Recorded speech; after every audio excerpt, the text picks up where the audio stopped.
Happy Tuesday and welcome to your favorite morning talk show with your favorite girls, Diana Master and Glenora Shipura. We couldn't be more excited to be bringing you today's episode because, as you know, on the show we discuss bizarre news, we discuss oddities, we discuss celebrity news, just to take away from the seriousness of what's happening in the rest of the world. Nevertheless, how you doing, baby girl? I'm doing okay, as good as we can be. It's Tuesday, it's the 25th. Some people are paid. Yeah, some people are paid, so we look forward to that. I'm gonna be calling all of my friends like, hey y'all.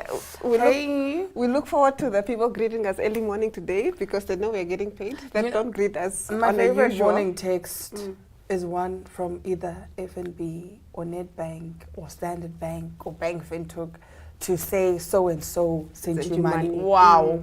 My favorite good morning text. That beats a good morning babe text any day. What's a good morning babe text without money following behind? Seriously, we're tired. You're going to good morning babe us to what? Yeah, to what? For what? No. Speaking of, if you do that, maybe I'll break up with you. So I saw a thread that said, what is a biblical way to break up with someone? Now I'm going to read the comments. Now someone said, dearly beloved, be loved elsewhere. Yes. Dearly beloved, be loved. Be loved elsewhere. This time tomorrow, I will deny you 3 times. That is diabolical. This time tomorrow. That is diabolical. I will deny you 3 times. You're wonderful, but this isn't the rib I was made for. Guys, I'm putting you on.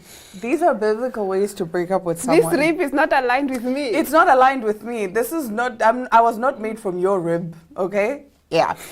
Verily, verily, I say unto thee, by this time tomorrow, you shall no longer call me yours. I like that. Verily, verily. You shall not no longer by this time tomorrow, you shall no longer call me yours. And then somebody said, I have seen all things under the sun, both good and evil. And this relationship is a vanity, a striving after the wind. Thus I say unto you, only the foolish would endure in such folly. This is Ecclesiastes 102, verse 21. Yo. Even had to bring out the Bible verse. He was like, I have to live. He said the book, the verse, the chapter. Alice, go forth and multiply without me. I thank you. You can actually go and have that is when you are saying, nay, be well. Be well, go forth and multiply. I don't care how, there's a quote that somebody said, nay, come on, you guys think that we want you when you get money. We didn't like you when you didn't have money. We won't like you when you're a millionaire. Exactly. So please, leave us alone. Leave us alone. It's fine. We don't want you. We don't want you, period. And that's period. the thing. It doesn't matter whether you go make money, you what. We don't care. We were having this discussion in the family group call because my younger sister was like, no, man, guys. Like a relationship with someone forever. No, man. Like, right? And then my mom said, no, but then, relationships are nice. And then she says, the thought of a man just holding my hand in public. Oh, that's damaging to the brand. I'm a thug. The streets can't know that I like my hand held. I hold my hand in private, not in public. Exactly. It's such a shame being in a relationship sometimes. Like, oh my God. So now people know I'm a softie. People know I'm dizzy. And what I do when I'm dizzy is detrimental to the brand, guys. Oh. Yo. When the dizzy girls are up, when gone girls are up. You know what I've been doing this year? You know what I've been doing this year? If somebody's son is making me smile at my phone, block immediately. Block what am I doing? Smiling at my phone. People are like asking who's making you smile. Block that person. Follow us for more relationship advice. If a man has you smiling at your phone, block him immediately. I'm not about to be DC in 2025 with this economy. I'm adding a man to it. I saw a post that said if you can afford to live by yourself in this economy, please don't invite a man into your house. The homeless kings are up and they're stuck, I said. No, for real. Even the non-homeless kings, they'll come there and just mess you up. Speaking of, I even saw another post that said how to move in with your girlfriend without her knowing. that you've moved in. What? I said no. So it's apparently you start very slow, very gentle, right? You start by sleeping over. Then from sleeping over, you start to bring maybe 2-3 of your shirts. Then you hint like leaving a toothbrush, leaving a toothbrush, leaving your shaving cream, leaving your, and then you say, oh, I have so much of my stuff here, I might as well get a drawer. That's first step in. Now that you've got a drawer, now she's going to clear out more space for you. And then eventually she's going to say, but let's just move in. Stay woke, queens. Stay woke. Guys, like I said, not in this economy, my dear. Maybe 2026 we can try again. But 2025, no. Remember when we all ate grapes under the table? Now look now. Look at us now. Look at us now. We'll try again next year. Maybe we ate the grapes wrong. Yeah, I think so. I think we drank the grapes. We drank the grapes. That's the problem. Instead of eating them. We didn't eat the wine in the pure form. So yes. We took it and we danced. No, we'll try again next year. Next year, 12 a.m., we meet under the table with our 12 grapes. But actually, I think we need to also, what is the word? Actually, you was talking about this. Like, you need to define what you want in a person. Yes. Like, everything from the physical appearance. I didn't say physical appearance. Okay, who was it? I don't know who it was that we're having this conversation about. Because the problem with physical appearance is it changes. Mm-hmm. So it. But can I meet you at the physical appearance that I want? Well, and then it can change. And then it can change. I mean, it's good, but the problem with physical appearance is a lot of the times people tend to focus on that more than they focus on the character of the person. Oh. So instead of wanting a kind man, you just think he must be 6 foot, he must be tall, dark, and handsome.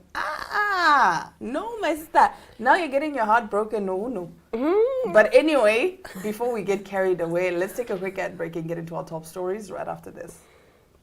Life is unpredictable, and one needs to be protected against any eventuality. Get Santam legal access from as little as 50 Namibian dollars a month for when you find yourself in need of legal representation due to civil cases, criminal prosecution, and family matters such as divorce, child maintenance, and custody. It also covers labor disputes, disciplinary hearings, and unfair dismissal or retrenchment. With Santam Legal Access, you'll receive free legal advice on almost every legal aspect, whether the specific matter is covered by your policy or not. For true peace of mind and legal protection when you need it most, call us on 061 292 8000. Santam. This is freedom.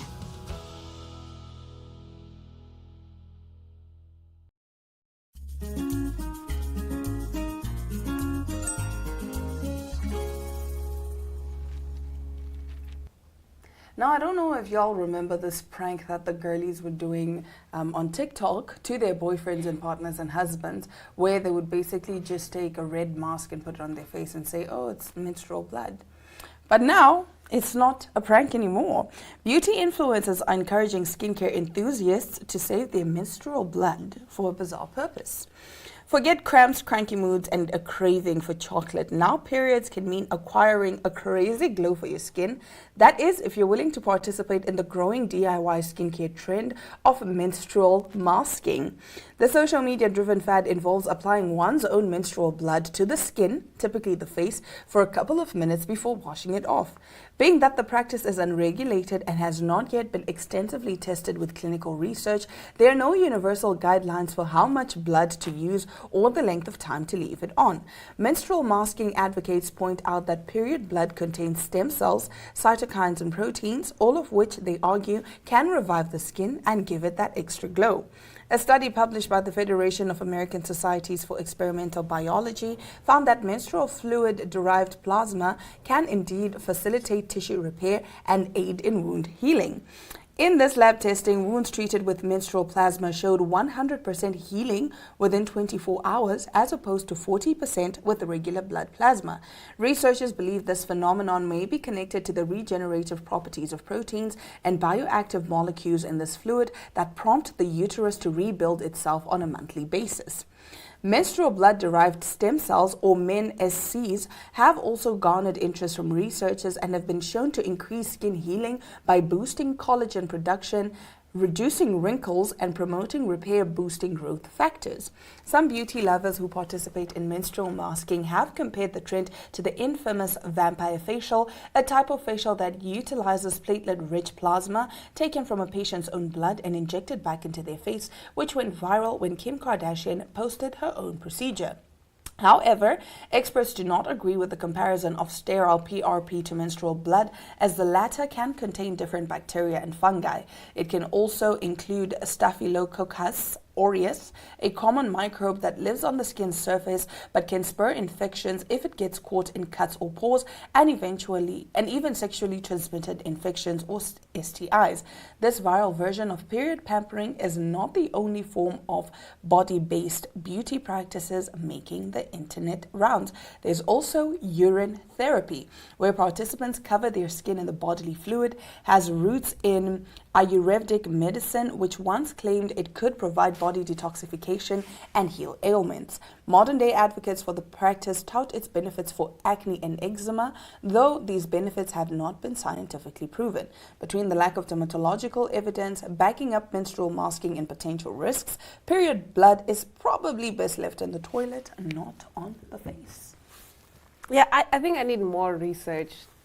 But also, do you know what I'm seeing? Knowing how we are such a capitalist society, or we've turned too much towards the direction, I can see this in the future. If it's backed by science, we'll start seeing that.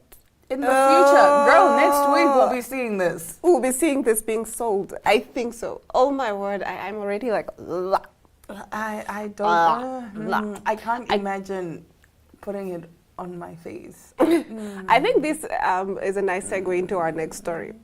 Jacob Elordi, one of the stars of Frankenstein, is saying we should bring back the art of shame. But he's a hot man, though. Wow. He's a hot man. Jacob Elordi has sparked a conversation after telling the Wall Street Journal that he wishes the world would bring back the art of shame. He said people should feel shame a little heavier, and coming from someone playing Frankenstein's monster, you can see where he's coming from.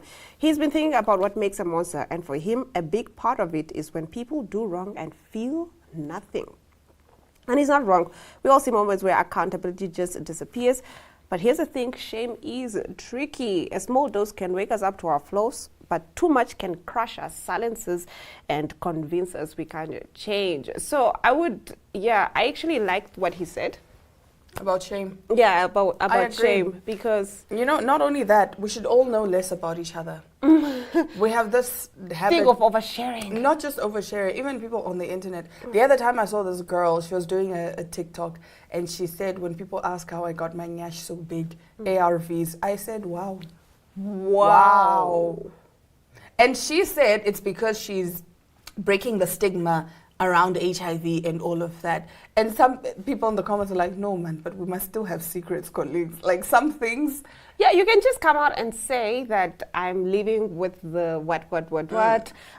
These are, I get the breaking of the stigma, but you cannot put it in that light. It was funny, though. When I told you my jaw was on the floor, I said, like, you know what, you cannot put it in that light. You can say I'm living a healthy life or whatever. It's no longer the death sentence that it used to be, what have you. But you cannot talk about I said, you know what, my girl, I love it for you. I love it for you. And she was having such a good time.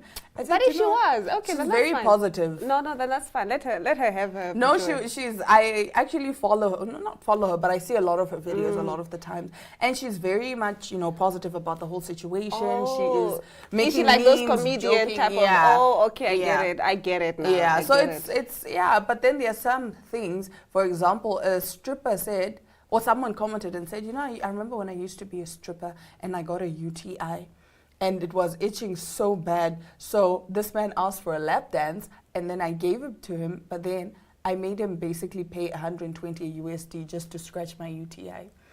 And people said there was no need for you to tell us this.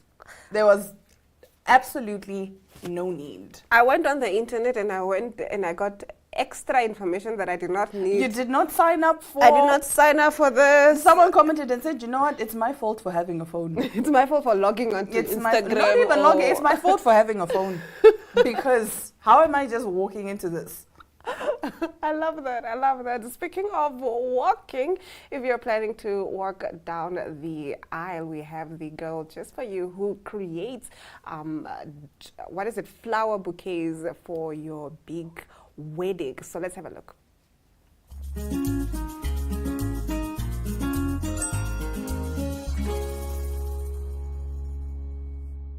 Rolling, then Laura, I definitely feel like a bride holding this bridal bouquet, and I'm joined by the beautiful Lena from Trendy Florist. Hi, how are you doing? I'm well, thank you. How are you? I'm great. I mean, this is so beautiful. Did you do this yourself? Yes, I did it myself this morning, actually. This morning? Yes. Wow, wow. Like I said, I feel like I'm a bride. Guys, someone's son, please put a ring on this. Can we talk about your business, Trendy Florals? I hope I'm saying it correct. Yes, you are Trendy Florals. Okay, it's the Trendy Florals, but NEMRA doesn't recognize the, so they say Trendy Florals. Yes. Oh, I see. We gotta follow the rules. Yes. Tell me about it. How did you come about creating a flower shop for weddings? Okay, so basically I was a student studying, pursuing my human resource management degree, and I was looking for a job, but then I couldn't find a job. So then I thought to myself, we had a conference at church. The theme was floral.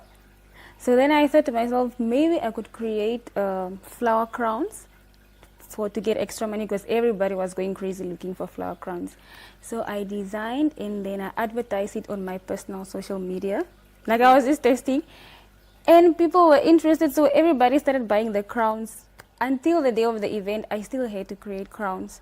Wow. So that's how it started. And I always say that I started my business with 50 Namibian dollars, and it was the last 50 Namibian dollars that I had. Wow, did you guys hear that? 50 So, yeah. Namibian dollars. You know, sometimes business ideas, you don't need to have like a lavish amount. You know, Yes. you just have to have a great idea, see a need in the community, and, you know, service that need. Yes. What are some of the challenges that you faced, you know, running a business? I know that anybody who goes into the world of business, it's really, really hard. Yes. So some of the challenges that you can mention for us, please. Okay, first of all, one thing that I learned during my business career is, as a person, you have to be whole, you have to be in the right mindset, because whatever is going on the inside will reflect in how you treat your clients. Obviously, when I started, I was still an amateur. I didn't know anything about business. I did study business at school, you know, entrepreneurship, had marketing classes, which I'm good at. But are you ready emotionally to deal with people? Ooh. So for me, that was my biggest challenge, and I really had to work through that, because if I was going through something, it would affect the way I would respond to a client, for example, or I would become emotional when a client says something. Obviously, you won't break down in front of a client, but I'm just like, yeah, I don't feel great right now. Why is this person doing this? And now you take it personal, but it's not personal. Maybe they are also going through something, and they are also just, like they say, we only project, basically. So yeah, I think for me, the hardest thing was to have to always to work on my mindset, work on communication skills, work on how to deal with clients, even though I know that, okay, this client is not right, I'm right in this moment, but how do I deal with that in a professional way and not having to just, because I'm me, you are you, and I'm human, you're not going to treat me the way you want to, but just putting myself back and putting the client first in whatever situation I find myself. I totally agree with that. If you've ever worked in any service industry, be it whether you're a waitress, a bartender, etc., you kind of sort of build a muscle for that, where you don't personalize it, and it's just like this. Probably somebody having a bad day has nothing to do with me, and I have to still be professional. This leads me into my next question: how do you guide brides into choosing the perfect flowers for their special day? I mean, let's say I'm a bride. Amen. Yes, amen. We are manifesting it. Yes. So how would you guide me into choosing the perfect flowers? Okay, so one thing that I realized is most of the brides actually know what they want. So they come to you, I'm looking for this design, this colors. But then sometimes I'm like, that and that won't work together, then I would suggest, okay, what is your theme? Maybe your theme is bohemian. If your theme is bohemian, for example, you can't carry a tulip bouquet. It's not gonna match, because now probably your centerpieces on the table for deco, it's pampas grass, bunny tails, these cannot feature. So then I would suggest, okay, let's rather look at this design. What do you think about this? Then most of them are usually always open to it. For another example that I can give is for northern weddings, the sun is very hot. So when they carry live bouquets for 2 days, it doesn't look the same way as the previous day. So I know that I can make money out of it, but I would rather tell a client, listen, are you planning to carry this for 2 days? If you are, let's rather incorporate folks' roses to it. Because tomorrow, your bouquet is going to look ugly. It's going to be yellow, it's going to be wilted, because you're carrying it the whole day. So now it's up to the client to say, yes, I would take that, or let me take 2 bouquets, which will be more expensive, but if you go for the option that I'm giving, it would be affordable. So yeah, that's... Speaking of, you did mention that flowers, they have those issues. What are some other concerns that the brides have in terms of flowers? And how do you, advise them or guide them in that regard? I think mostly, most of the issues that clients always have, it just has to do with how long will the flower last me? I mean, you can't carry a bouquet for the whole day and expect it to not it's be... a human thing. Like, I got flowers, and then I got flowers, was it 2 days ago? And I was just like, I love them so much. I want them to last forever. It's just a human thing. But I do get what you're saying. Flowers are not meant to last forever. They're meant to remind us of the beauty in the present moment, but they're not meant to last forever. And yeah, it is a concern. Exactly. So I always tell clients, if you want your flowers to last forever, go for faux, because I don't use any type of artificial flowers. I order them online. Okay, that's why I call it faux, because it's made out of a specific material. Like, this is latex. So it gives off a fresh look, but it's not fresh. Even this is latex. Even this? Yeah. I thought this was real, actually. No, I'm not going to lie. And it looks so beautiful. Yes. So, and most of the clients always like, oh no, I love my bouquet. I don't even want, most of the clients don't want to throw the bouquet. They would rather go buy a fresh, random flower in the shop and throw that and keep that as a sentiment. Because I notice now as well, when clients take live bouquets, let's say windows that are happening in Windhoek, they would there's a new thing where you frame the flowers so that you press it. It's a process, and then they keep it. Oh, that's actually really sweet. I would want to do something like that. So yeah, most clients actually don't want to give away their bridal bouquets because they feel like it's something very special to them. Speaking of bridal bouquets, I love this one. I know you have quite a few around us. Could you tell us one of your memorable bridal bouquets that you did for a client? Why was it special? Why did it mean so much to you? All right. So a friend of when I started off my business, so after I launched pre-launched my floral business, I didn't know it was going to be a floral business, but one day God told me that it's going to be a one-stop shop for all your bridal needs. So, and I was like, that is crazy. I don't believe that. And that's not something that I want to pursue. It was never in my thoughts. But then I realized actually what I'm doing now, it is actually a one-stop shop because I do bridal consultations, event planning and all of that. So my friend challenged me. She was getting married and she was like, can you please do my floral arrangements, my bouquets, everything? I was like, I've never done that before. And it's your wedding. Do you really trust me that much to do that? So I felt like that was a big ask, but I was like, you know what? I can do anything. I'm a risk taker, and I believe in challenges. So I took that on. I created her bouquet, and it was faux. It wasn't live. Everybody thought it was a live bouquet, but it was not. And in that moment, I went to Pep home, looked for flowers. I was just gathering stuff that would look appealing. And everybody didn't believe that it was actually from Pep. Wow. So I really believe that when it comes to business, whatever we do, it's all about creativity. It's all about creativity. I mean, you started this with $50. Your last $50, mind you. 50 Namibian dollars, not USD, guys. Yes.